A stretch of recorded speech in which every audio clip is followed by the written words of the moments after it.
Pemilu dan pemilihan adalah pesta, bukan hanya bagi penguasa dan penyelenggara, namun pesta untuk seluruh rakyat Indonesia. Sehingga logistik pun harus terdistribusi dengan rata, tak peduli di kota maupun di desa.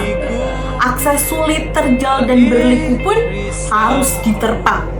Tak peduli sekalipun banjir dan pandemi melanda. Karena sekali lagi, pemilu adalah pesta rakyat Indonesia.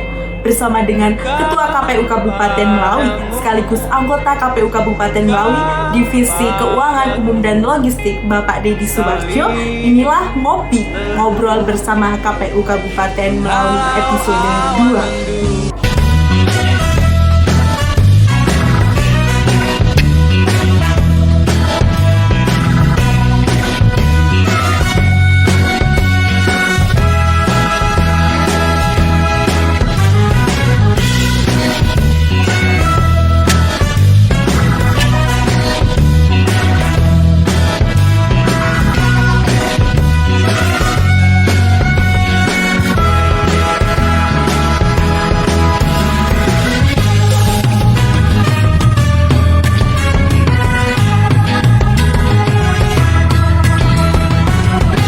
Baik, selamat pagi Bapak Deddy Subarjo. Pagi Mbak DJ. Bagaimana Pak kabarnya pagi ini? Alhamdulillah baik. Alhamdulillah ya Pak, luar biasa. Jadi di tengah-tengah pandemi memang kita harus menjaga kesehatan ya Pak. Betul itu Mbak DJ. Jadi teman pemilih, luar biasa sekali pada pagi hari ini studio JDIH mendatangkan langsung Ketua KPU Kabupaten Melawi Bapak Deddy Subarjo sekaligus juga sebagai Divisi Keuangan Umum dan Logistik di KPU Kabupaten Melawi ya Pak. Nah teman pemilih, seperti yang kita ketahui bersama pada tahun 2020 kita telah melaksanakan pilkada serentak, di mana pada saat pilkada itu berbarengan dengan dua bencana sekaligus ya Pak, di Melawi terutama. Yang pertama ada pandemi COVID, kemudian ada banjir ya Pak di Melawi. Sempat ada banjir juga pada saat pelaksanaan tahapan ya. Udah mulai banjir ya Pak. Di bulan September. Di bulan September mulai banjir, di mana tahapan itu banyak kan ya Pak ya di bulan itu. Gimana sih Pak antisipasi atau hal-hal yang dilakukan Kabupaten Melawi gimana saat mulai tahapan kemudian banjir, apa aja sih Pak yang dilakukan di situ gitu Pak? Baik, terima kasih Mbak DJ sudah mengundang saya ke podcast KPU Kabupaten Melawi di studionya. Terima kasih Mbak DJ. Ya tentunya teman pemilih perlu diketahui pada saat pelaksanaan pilkada serentak tahun 2020 kita mengalami dua hal khususnya di Kabupaten Melawi. Pertama, kita menghadapi bencana non alam gitu kan, atau COVID-19 yang lebih kita kenal, atau corona gitu kan yang lebih dikenal di masyarakat. Selain itu juga kita dihadapkan pada banjir juga, situasi kondisi banjir pada saat itu, pada saat tahapan pertama, pada saat itu masih tahapan pemuktahiran data pemilih.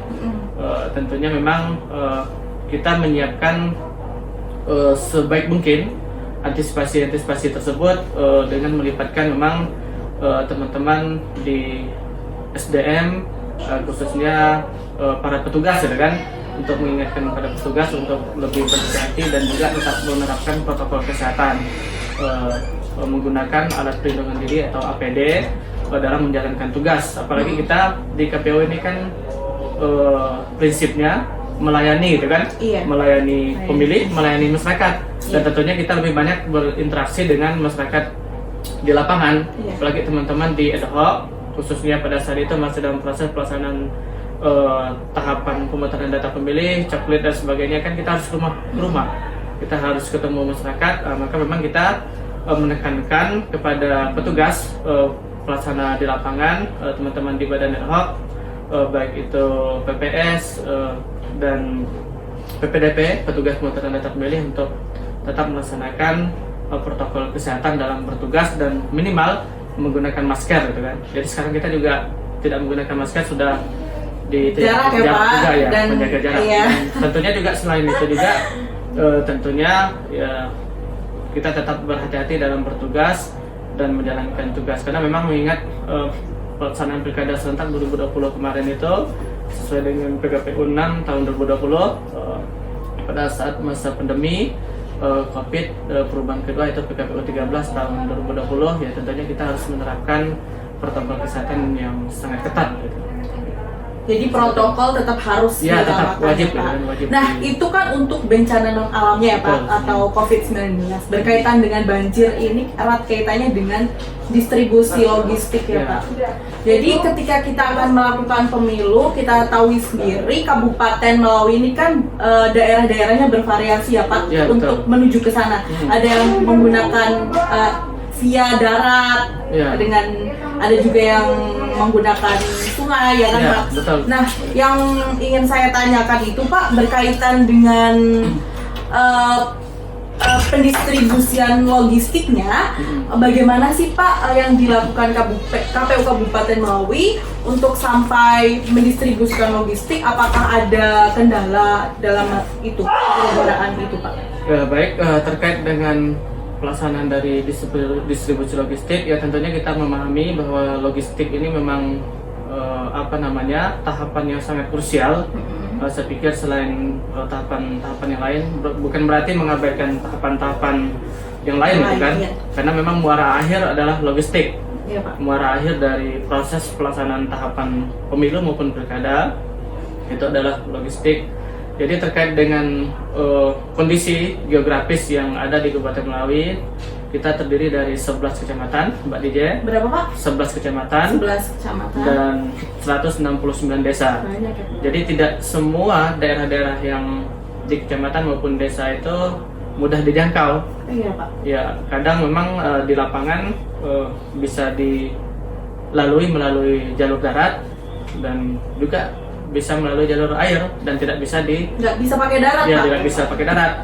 Tentunya memang dalam proses pendistribusian kita tentunya melibatkan berbagai pihak, terutama teman-teman ad hoc untuk melakukan proses mitigasi, pemetaan gitu kan, jarak tempuh dan sebagainya gitu kan. Karena dari 11 kecamatan dan 199 desa itu ada yang sampai 6 jam gitu kan jarak 6 jam, tempuhnya. Pak? Iya, 6 Satu jam. kabupaten ya, Pak? Iya, Padahal. 6 jam dari mulai dari kita ke kabupaten sampai ke desa. Desa 6 jam. Tentunya kita meminta masyarakat, teman-teman di jajaran ad hoc kita untuk melakukan pemetaan. Itu pertama yang memang kita lakukan gitu kan, untuk antisipasi. Terus yang kedua terkait dengan kendala, seandainya nanti pada saat melalui jalur air, misalnya ada sampan yang bocor dan sebagainya, ya tentunya antisipasinya memang kita sudah menggunakan logistik termasuk surat suara dan perlengkapan lainnya gitu kan, perlengkapan pemungutan suara, ya kita gunakan plastik untuk pengamannya. Jadi ketika terjadi kecelakaan, ya tentunya barang-barang logistik tersebut cepat dibawa ke tepi gitu kan, ke darat gitu kan. Itu untuk khusus di air, untuk antisipasinya gitu kan. Iya ya, Pak. Jadi bisa jadi ketika kita membawa peralatan itu, terutama surat suara ya, Ya, Pak, surat itu kan suara gampang termasuk. kena air ya, Betul, Pak. sangat Kalau mudah. kita pakai sampan, kemungkinan untuk kena air sangat banyak. Sangat besar Pak. ya, sangat besar. Jadi tentunya kita antisipasinya dengan membungkus plastik yang tebal, plastik yang tebal, sehingga ketika ada percikan air ataupun jatuh ke dalam air itu kertasnya tidak basah gitu kan. Nah, jadi seperti itu untuk khusus surat-suara dan perlengkapan lainnya juga. Dan juga kalau di kondisi di darat, ya tentunya kan jalan kita kan berbukit. Iya. Di daerah mungkin kalau Mbak DJ nanti pada tahapan sampai ke daerah Menukung, Tanah Pinang Barat gitu kan. Iya. Terus di beberapa daerah kecamatan lain di Alah Hilir dan sebagainya, di Pinang Utara, itu geografisnya cukup menantang gitu kan. Menantang. Ya, cukup menantang dan bukitnya juga cukup tinggi-tinggi. Tentunya ya memang kita memang memerlukan tenaga yang ekstra.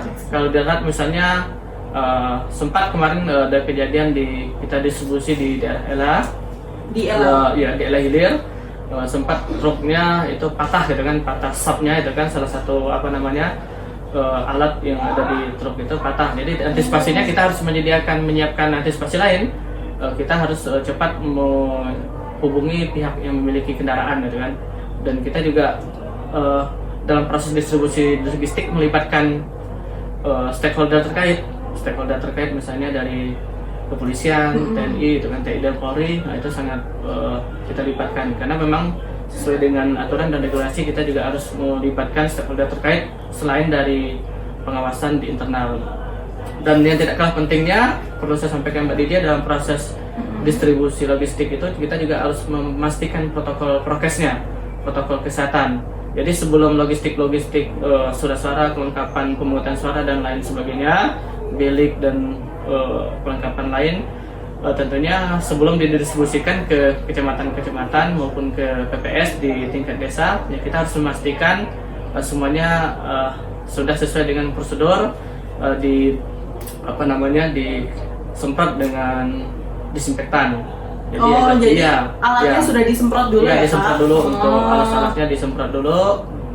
Bukan hanya logistiknya yang disemprot kan, tapi kendaraan juga. Kendaraan juga wajib pada saat itu. Itu yang membedakan Pilkada serentak tahun 2020 yang pengalaman kita di lapangan dengan pelaksanaan pemilu atau pilkada di sebelum-sebelumnya.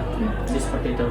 Jadi teman pemilih nih benar-benar perjuangannya luar biasa ya Pak, untuk menuju 6 jam, ada yang harus pakai sampan yang resikonya itu kertas suara ya Pak, tapi bisa diantisipasi. Bisa ya, alhamdulillah tidak ada kendala dan hambatan lah itu kan. Dan tentunya pada saat distribusi 1 minggu sebelum hari H itu kan 9 Desember pada saat itu ya kita sudah mengantisipasi terlebih dahulu daerah-daerah mana yang menjadi skala prioritas kita dalam melaksanakan distribusi, terutama daerah-daerah yang terjauh, tersulit. Nah, itu yang menjadi strategi kita di Kabupaten Melawi untuk kita prioritaskan untuk proses distribusi logistik, kelengkapan pemungutan suara dan lain-lain gitu. Jadi di daerah-daerah yang sulit dulu ya Pak, kita dahulukan yang jauh dan sulit dulu, itu ya Pak. Itu Mbak Didia. Jadi mungkin sangat luar biasa gimana antisipasi sudah banyak dilakukan sehingga untuk mencapai daerah tersulit dan daerah-daerah yang sulit di perjalanan itu pun dapat diselesaikan semua ya Pak. Betul. Jadi tentu banyak sekali bantuan dari stakeholder terkait ya Pak. Karena memang kita pada saat sebelum distribusi logistik kita mengundang pihak-pihak terkait, terutama mengundang dari BMKG gitu kan, terkait dengan kondisi cuaca dan terkait dengan bencana ya tentunya kita mengundang BPBD, Badan Penanggulangan Bencana Daerah. Jadi kita meminta informasi kepada mereka apakah nanti ketika KPU mendistribusikan logistik, kelengkapan surat suara dan lain-lain, ketika kita sampaikan jadwal, ini tahapan-tahapannya, perencanaan kita untuk distribusinya apakah ada kendala misalnya cuaca, misalnya hujan dan sebagainya, apakah ada bencana alam, karena memang kita di daerah Melawi ini ada beberapa titik memang potensinya ada potensi longsor juga Pak, selain gempa sampai hari ini kita belum ada pernah mendengar gitu kan, tetapi longsor itu sangat besar potensinya. Ada beberapa daerah terutama di daerah Sayan, daerah Belimbing Hulu, Kecamatan Belimbing Hulu itu kan, Belimbing tentunya punya potensi untuk terjadinya longsor itu kan. Jadi antisipasi tersebut ya kita mengundang pihak terkait dan juga kita bekerjasama juga dengan teman-teman di Badan Pengawas Pemilu Kabupaten Melawi untuk melakukan pemetaan bersama. Jadi mereka juga memberikan saran dan masukan. Sama juga TNI Polri juga sangat besar perannya dalam ikut serta mensukseskan Pilkada serentak tahun 2020 di Kabupaten Melawi. Jadi terima kasih untuk semua stakeholder yang telah membantu KPU Melawi. Betul Mbak Didia, kita cukup berterima kasih dengan atas peran serta dari semua pihak, khususnya juga pemerintah daerah dengan, karena memang di Undang-Undang Nomor 7 tahun 2017 di pasal 434 huruf E, salah satu peran dari pemerintah dan pemerintah daerah adalah kelancaran transportasi pengiriman logistik. Jadi intinya peran dari pemerintah dan pemerintah daerah ini perlu juga teman pemilih ketahui bahwa mereka juga punya peran, karena selama ini kan ketika ada pemilu image yang di masyarakat kita, oh ini hanya KPU. Ada pemilu, ada pemilihan hanya tugas KPU. Ya, sebenarnya tidak, karena ini memang agenda nasional. Ya tentunya semua pihak punya peran. Dan saya pikir di Kabupaten Melawi stakeholder terkait cukup membantu dan berperan untuk memberikan bantuan dukungan kepada kita di Kabupaten Melawi. Sehingga lancar ya Pak ya, walaupun lancar ada banyak bencana. Iya betul. Ya. Nah terakhir Pak, harapan kedepannya untuk teman pemilih dan bagaimana Pak untuk penyelenggaraan pemilu di Kabupaten Melawi khususnya? Silakan Pak. Baik, terima kasih Mbak DJ. Tentunya harapan ke depan, pengalaman-pengalaman di pemilihan sebelum-sebelumnya maupun pemilu sebelum-sebelumnya, tentunya di Kabupaten Melawi stakeholder terkait cukup berperan, pemerintah daerah, TNI Polri, Bawaslu juga, teman-teman di jajaran Bawaslu dan masyarakat. Saya pikir harapannya tentunya tetap mendukung kita di KPU dan kita di jajaran negara tentunya tetap akan melaksanakan tugas dan kewajiban kita secara profesional, berintegritas, dan tentunya harapan kita semua pihak itu terlibat. Seperti saya sampaikan tadi bahwa memang pemilu atau pemilihan ini kan agenda nasional. Jadi untuk dalam rangka proses melahirkan pemimpin-pemimpin di tingkat nasional maupun daerah, maka memang keberlanjutan kepemimpinan, keberlanjutan pembangunan nasional maupun daerah itu bukan hanya tugas KPU sebagai penyelenggara pemilu atau pemilihan, tetapi juga sebagai tugas dan amanah yang memang harus diketahui oleh masyarakat luas, teman pemilih, bahwa kita semua punya tanggung jawab untuk mensukseskan dan melaksanakan kelancaran dari pelaksanaan pemilu dan pilkada, apalagi dalam momentum menghadapi pemilu serentak 2024 dan pemilihan 2024. Kita sangat berharap dukungan masyarakat Kabupaten Melawi kepada kita di penyelenggaraan pemilu dan pemilihan tetap dilakukan atau dilaksanakan sebagaimana ketentuan dalam peraturan perundang-undangan. Karena memang ini pemilu dan pemilihan ini adalah amanah Undang-Undang 45 dan turunannya gitu kan. Jadi tentunya harapan kita seluruh masyarakat, elemen masyarakat juga berpartisipasi. Berpartisipasi bukan berarti datang ke TPS hanya untuk datang ke TPS Mbak DJ pada hari H, tetapi berpartisipasi seluruh rangkaian tahapan. Jadi semua tahapan nantinya tentunya harapan kami di KPU dan kita semua tentunya semua masyarakat, semua tahapan baik itu tahapan pemutaran data pemilih maupun tahapan-tahapan lainnya, pencalonan, kampanye. Jadi semua masyarakat bisa terlibat dan terlibat aktif untuk mendukung KPU Kabupaten Melawi dalam melaksanakan tugas dan kewajiban tersebut. Jadi itu harapannya Pak Dedi. Jadi teman pemilih, kita sudah berbincang dengan Bapak Dedi. Kita ingat-ingat pesannya untuk menjadi pemilih yang cerdas, pemilih yang berkualitas, sehingga pemilih atau pemimpin yang terpilih pun pemimpin yang berkualitas juga. Sehingga pembangunan itu tetap terus dilaksanakan dengan sebaik mungkin, karena muara dari pemilu dan pemilihan itu adalah kesejahteraan masyarakat. Maka memang dari secara yang sering kita dengarkan bahwa pemilu atau pelaksanaan dari kedaulatan rakyat gitu kan, kedaulatan rakyat oleh rakyat untuk rakyat. Jadi rakyat yang menentukan masa depan dan pemimpin di tingkat nasional dan maupun di daerah. Itu harapan kita semua. Maka dari itu kita sangat berharap masyarakat, seluruh elemen masyarakat Kabupaten Melawi berperan aktif untuk mendukung kita di negara pemilu dan pemilihan. Baik Bapak, terima kasih atas bincang-bincangnya Bapak. Jadi begitulah teman pemilih perbincangan kita pada pagi hari ini, di mana kita telah mengetahui bagaimana sih untuk mendistribusikan logistik sampai ke daerah tersulit, memang yang sulit dijangkau, dan semua terlaksana dengan baik. Jadi harapannya tetap menjadi pemilih yang cerdas dan berkualitas untuk kemakmuran kesejahteraan masyarakat seperti itu. Boleh Pak, terakhir KPU melayani Pak. Oke, baik. 1, 2, 3. KPU melayani.